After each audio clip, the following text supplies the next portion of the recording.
Brett McKay here, and welcome to another edition of the Art of Manliness podcast. Well, a common thing that we have on the podcast and on the website is this idea of overcoming adversity. Our goal is to help men become resilient in the face of adversity, and whatever challenges that you might have, whether it's economic or physical or emotional or mental, we want to help you overcome that so you can achieve the goals that you have for yourself. And this whole idea of overcoming adversity or being resilient in the face of adversity has been a concern for philosophers and great men through history for eons.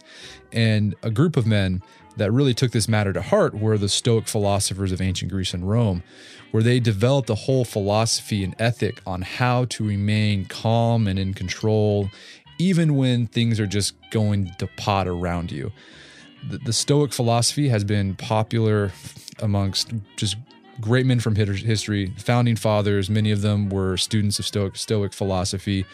Generals have been students of Stoic philosophy. Anyways, I'm a big fan of Stoicism. Our guest today has been a student of Stoicism. He's written about it, and he's taken Stoicism, used it as a lens to look at the lives of great men and women to see how they applied Stoic principles to turn adversity into opportunities. His name is Ryan Holiday, and his book is The Obstacle is the Way, The Timeless Art of Turning Trials into Triumph. Today, Ryan and I are going to talk about Stoicism. We're going to talk about the 3 principles that he lays out on turning obstacles into opportunities. We're also going to discuss great men and women from history who overcame insurmountable odds to do great things and actually used that challenge as a catapult to do amazing things. And then we're going to talk about how you can apply this into your own life. It's a fantastic podcast. It's a fantastic discussion. I think you're going to get a lot out of it. I did. So stay tuned. Ryan Holiday, welcome to the show. Thanks for having me. All right. So your book is The Obstacle is the Way. Where did that come from? Can you explain that?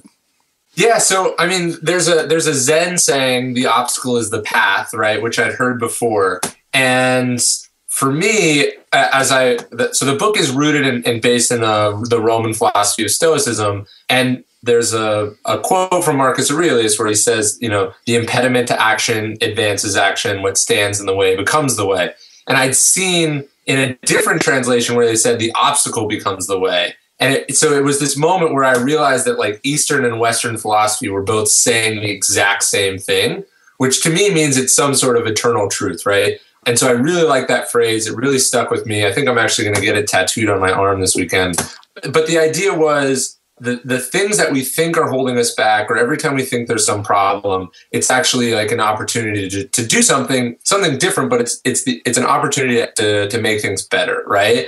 And so the whole book is based around that idea, and it's filled with examples and stories of people who actually did that. And I just found that like that phrase so clearly articulates a timeless idea that I think all the people that you talk about in Art of Manliness, all the people that I've, admired in the course of my life and in the books that I've read, that's the one similarity that they seem to have in common, that attitude. Yeah. And the book it's about Stoicism, but you don't kind of focus on like the history of it. And there's lots of books out there like that, right? Sure. You kind of focus on actual concrete examples of people living today or in the recent past. And what I find fascinating, you devote a section to this. It's like all these great men and great people from history, like they were drawn to Stoicism. Like Sure. They read the Stoics all the time. What is it about Stoicism that draws these sort of great souls to the philosophy? Well, I think it goes down to, and yeah, to go to your point, like I don't think anyone wakes up in the morning and thinks like, oh, I need more philosophy in my life, because philosophy seems like an abstract, theoretical college course that doesn't actually help you with your problems. And I think what sets Stoicism apart from that, and this goes to your question, is it was actually written by people who do things or who did things. Like Aristotle is very smart, but like he was an academic, right? Yeah. That's what he did. He was a smart guy who wrote about the world, but it was inherently limited by the fact that he just wrote about the world rather than living it, right? He was Alexander's academic advisor and teacher, but he wasn't out like leading the troops with Alexander, right? Yeah. But the difference between Aristotle and Marcus Aurelius and Seneca and Epictetus is that these were men who lived very trying, difficult lives on the sort of on the battlefield, both literally and figuratively. And so the philosophy is rooted in action. You know, Marcus Aurelius is the most powerful man in the world. Seneca is an influential businessman and an advisor to powerful politicians. Epictetus, although a teacher, was a freed slave. So these weren't theoretical explanations about how the world works. This was rooted in the school of like sort of practicality. And so I think the reason that the philosophy has spread so long is that it's written by doers for doers. And then, yeah, I run through some of the people who like the Stoics. You have Ambrose Bierce, who's a Civil War veteran and a contemporary of Mark Twain. You know, you have James Stockdale, who spent, was a fighter pilot who spent 7.5 years in Vietnam prison camps. Frederick the Great, you have Theodore Roosevelt, you have George Washington. Thomas Jefferson had a copy of the letters of Epictetus, or the essays of Epictetus, on his bedside table when he died. You know, Stoicism was written at a very tumultuous time in history. And then when you look at other tumultuous times in history, you tend to see it pop back up and find a new audience because of who it's meant for and what it talks about. Yeah, that's a great point. I just finished reading a book called Roman Honor, written by, I forgot the name of the professor. Anyways, she kind of talks about the history of Roman honor, right? This idea, like honor is like, this is your reputation, right? And it's like you care about what other people think about you. Right. And she makes the argument that Stoicism came to rise in the Roman Republic as the Republic was declining. And so people had Marcus Aurelius, like they stopped kind of caring what other people thought about them and just were more concerned about survival. Right. And it's interesting that we kind of, you're right. Like today we see Stoicism on the rise. It seems like a lot of entrepreneurs are really into it. I don't know. What is it about today's climate that makes Stoicism so appealing again? Sure. Well, I think at its core, Stoicism is rooted on the idea that you don't control the world around you. You only control yourself. Right. And it doesn't matter what other people are doing. It doesn't matter what they can do to you. It just matters how you respond to that. And so I think, one, that's the attitude you need in the decline and fall of the Roman Empire. That's the attitude you needed during the American Revolution. You needed during the Civil War. You needed during the Victorian era. You needed it during the Industrial Revolution. You needed it in a prison camp. And then today you need it in a time of economic upheaval and shifts, and you need it in a world where, what are entrepreneurs but people who are solely responsible for themselves and for other people, right? Like when you're an employee, the idea of Stoicism is perhaps less attractive because the ideas of discipline and self-control, and they're not as important, right? Because someone's taking care of you, quote unquote. And, if you're starting a company from nothing, it's a high stress, it's a temptation driven, a distraction driven environment where if you're not on your game and you're not holding yourself to some sort of standard and you don't have a framework for dealing with the problems that you're going to face, you're not going to last very long as an entrepreneur. All right. So in The Obstacle is the Way, you kind of distill Stoicism down to like 3 principles. Sure. What are they? And I guess there's a whole bunch of follow-up questions we can ask that. But so yeah, let's start off. What are the 3 kind of distilled principles of The Obstacle is the Way? Yeah. So look, I think Stoicism is a bunch of different principles or disciplines, right? And I'm focusing on this one idea of using Stoicism to turn obstacles upside down. Like the Stoics think there is nothing bad that can happen to you because everything is an opportunity to practice some virtue. And they have a pretty expansive definition of virtue, but in every opportunity, even if I was trying to do one thing and then that's impossible, I can still do all these other things. And so the 3 disciplines that I think are really important to that idea, the first step is perception. That's being able to control your emotions. That's being able to look at things objectively. That's being able to sort of shift your perspective so you can see things from various angles. That's having a sort of a strong nerve so you're not, freaked out by something that's hard or difficult. That's having a kind of ambition or a goal so you're able to see past what other people say, is or isn't realistic. So those perceptions are really important. And I think the clearest iteration or explanation of that idea is a quote from Epictetus where he says, there is no good or bad, there's only perception, right? Things are what they are. We decide whether they're good or bad. And if we don't decide they're bad, then they're good. And if we don't decide they're good, they're bad. And so if you can look at these things and prevent yourself from adding these labels and explanations to you, your obstacle is going to be much easier, right? The next one is action. And I perhaps took more liberty with the action phase than I did anywhere else. But, the Stoics were sort of ruled by what they felt like sort of virtue. And so that's, thinking of people other than yourselves. That's being just and honorable, as you said. So I'm thinking about how you use those approaches to solve problems. I think energy is probably the biggest. People face these problems and they sit around and look for these like perfect solutions to them, right? It's like, oh, I need this, I need that. Or like I tell the story in the book of Amelia Earhart. And I may have gotten this example from you, but like her first offer to fly across the Atlantic was a preposterous offer, right? It's like, we want to have the first female fly across the Atlantic, but we're going to send 2 male chaperones with you. They're going to get paid. You're not. You're going to be crammed in the back of the plane. You're probably going to die. And they're going to get most of the attention after.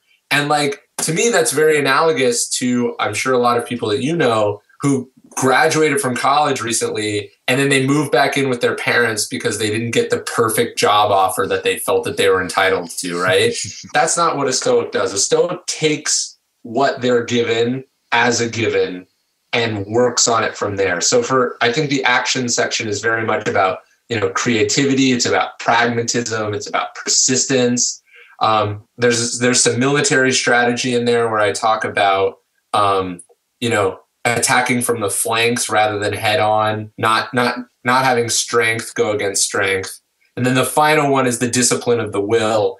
And I used Abraham Lincoln as the example of this guy who was just sort of a plodding, enduring, patient man who was able to outlast this terrible thing that was the Civil War because he'd suffered from depression his whole life. And he knew his favorite saying was this idea of this too shall pass. And so that last section is about the understanding that there are some things that you can't change in life and you've got to accept them and you've got to outlast them or find the benefit within them. Now, you've sort of talked about it so far, but this idea that sort of underlies these 3 principles is like inversion, right? Mm-hmm. Always flipping things. And I think we can see that in the perception thing. You want to like look at an obstacle and you want to flip it and say there's an opportunity there. But it also seems like it underlies these other 2 principles, like in action and in will. Am I right in that? Or yeah, totally. I mean, look, I think a clear example of this is if you look back on your own life, or if anyone looks back on their own life, they see failures that were really awful at the time, but with distance, they almost wouldn't trade those failures for anything because we learned from them, we got stronger from them. We look at the bad things that happened to us and we realize how often they were blessings in disguise, right? And so we know failure has benefits for us, and yet we do everything we can to avoid ever failing. Right? Or we fail sort of kicking and screaming.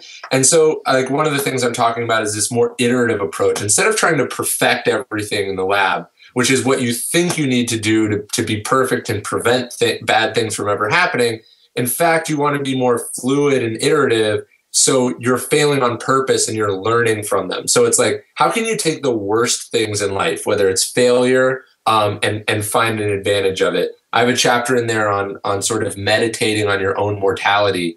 Death is obviously the worst thing that can happen to us, but without death, life is meaningless. It just goes on, and there's no sense of urgency. There's no sense of purpose. There's no, if life goes on, it means the bad things in life go on and on as well. And so I think if you can look at death and you can find a motivating a beneficial factor from it, it's pretty clear to me that you can find good things in pretty much every aspect of excellent books. But he did this study of basically, I think he looked at like 250 campaigns throughout history. And he was like, what was the decisive battle in all of them? Right. And in almost every one, it was not a head-to-head confrontation between two major armies. It's not a Napoleonic clash between two major, entrenched forces. It was always something around the side, or a deception, or a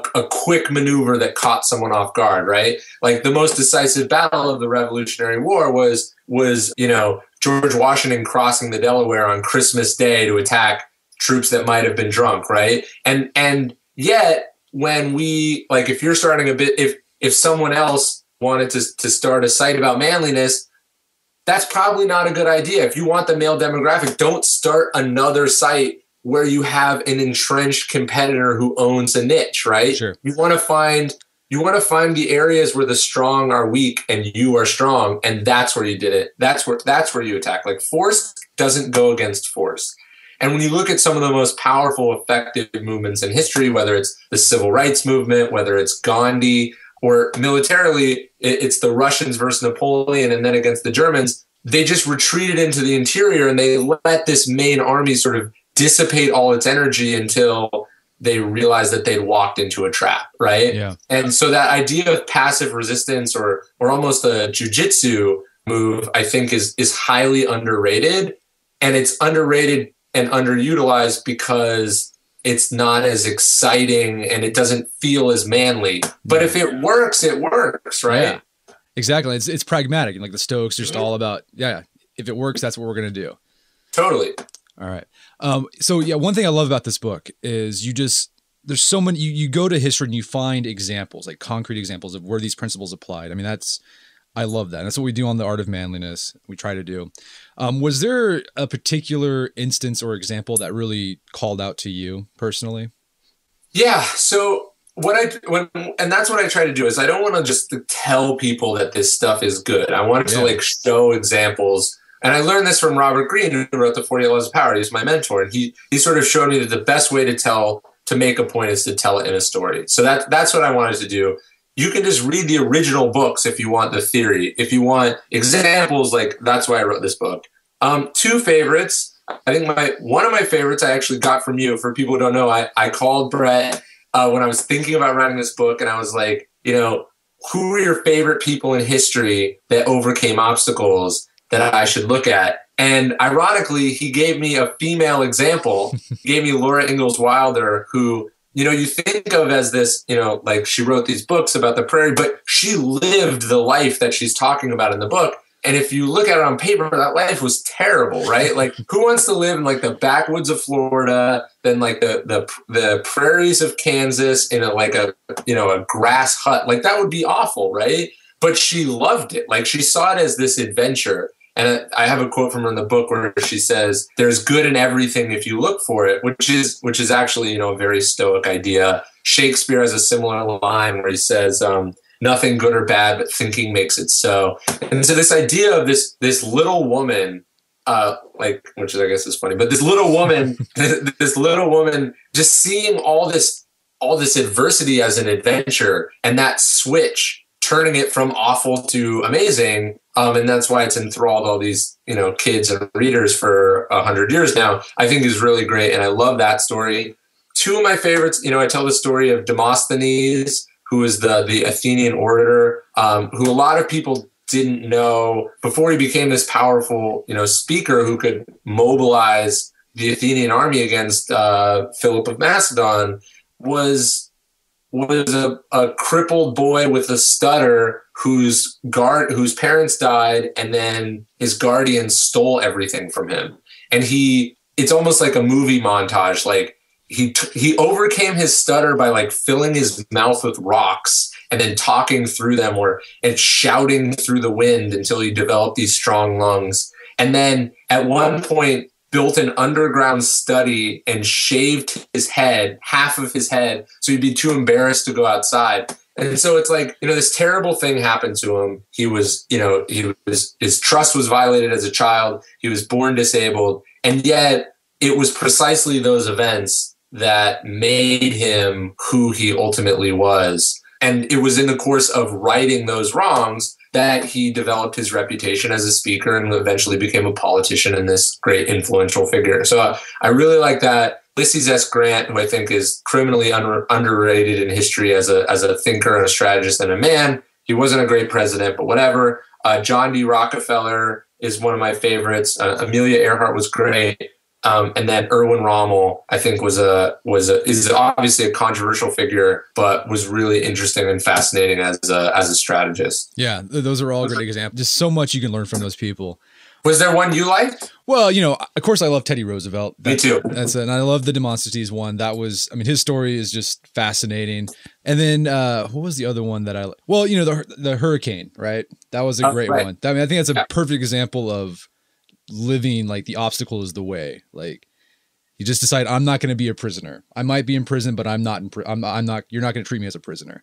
Totally. I just read this amazing article. I forget about which boxer, but I guess there was another boxer at the same time who actually boxed in prison and almost won the heavyweight title. Wow. It's crazy. I think it was on Bleacher Report. It was this crazy long read about this guy who he would fight in they would bring boxers and set, like, how you're allowed to have jobs in prison, right? Yeah. Well, they let his job be a boxing coach. And he almost won the middleweight belt as a professional boxer in prison. And so to me, like these stories, it's like, look, chances are you and I will not be wrongfully accused of quadruple homicide anytime soon, right? If all goes as planned, that won't happen.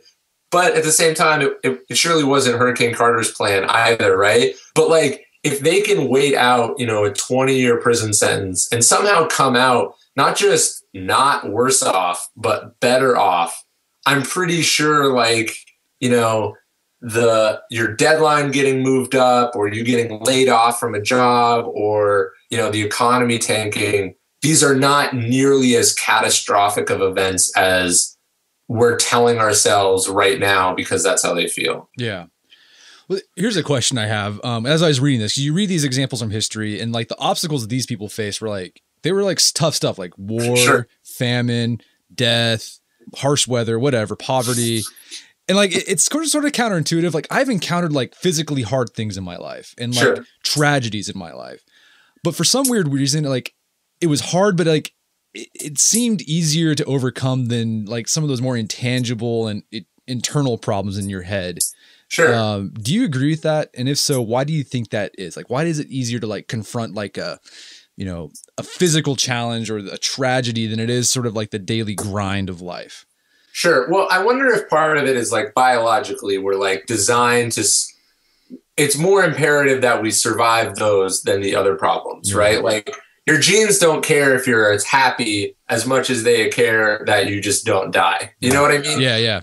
That's part of it. And then I think one of the things that I realized in the book is that you look at these terrible things that these people went through and sometimes it wasn't even the worst thing that they ever went through. Right. And you realize it's because they had this kind of they had a framework for dealing with obstacles. And I think Stoicism was a big part of that. But two, when the world felt much more unpredictable and capricious than it does now, it was easier to take these things in stride, and when a tornado could come and you didn't know what a tornado was and you just thought the hand of God was turning your town upside down, right? You'd be a little less conceited and pretentious and delusional about how safe you were at any given moment. When your wife unexpectedly dies, and you didn't know it was because the cut on her finger got it infected, you would be more humble about, tempting fate and taking things for granted, I would say. But I also wonder if just being consumed by that fear and doubt made some of the emotional problems take a back seat. And so now, having dealt with some of that stuff, we feel more insulated, and yet we don't have that framework that they did to deal with tough problems. And I think we need that. And the final thing though I would say is I don't want to discount anyone's emotional or difficult problems. Like, you know, your girlfriend dumps you, it can literally feel like the world is ending, and it feels really awful, and that's tough. And I don't want people to say, like, to pretend that they don't feel pain and that it's not bad, because like, it's certainly better than being like stomped on by an elephant. Yeah. Well, that's a good point about how we live in a time of relative, like, it's the safest time in human history. Right. But yet we still think it's the most dangerous time. Like, oh, it's so horrible out there. And I guess it's because there's so few instances of like crime or violence or mayhem that when it does happen, it's just like, holy cow, this is the worst ever, when that stuff happened all the time. Sure. I mean, look, you and I are talking to each other on high definition video, states apart from each other, for free. Yeah. Right? Like, this, it's crazy. And you're recording it, and it's going to go on a website and be seen by millions of people. Like, it's very easy when those things are commonplace in your life